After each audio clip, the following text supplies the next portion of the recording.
So, yan, good morning. Tanghali na pala. So, apat yan sila. Andun yung isa sa taas.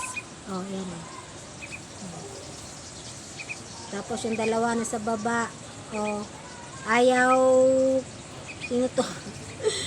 Yung isa nakatulala. Ay, nangyari sa'yo. Oh, diba?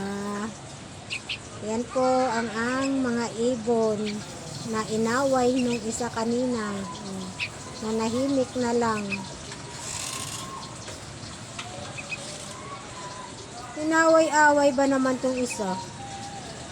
Tinuka nung malaki. Oh. Naaway tong isa na tong malaki na to eh. Ayun oh. So itong oh, hala, oh. Hala. Ay, wag kayo na mag-aaway. Ay.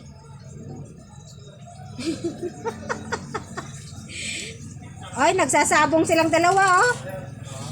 Ay, nagsasabong silang dalawang ibon oh. Yan, mga ibon nag-aaway. Apat sila eh. Apat nga sila. Matapang to. Bad ka talaga. Ikaw ayaw mo silang pakainin ha.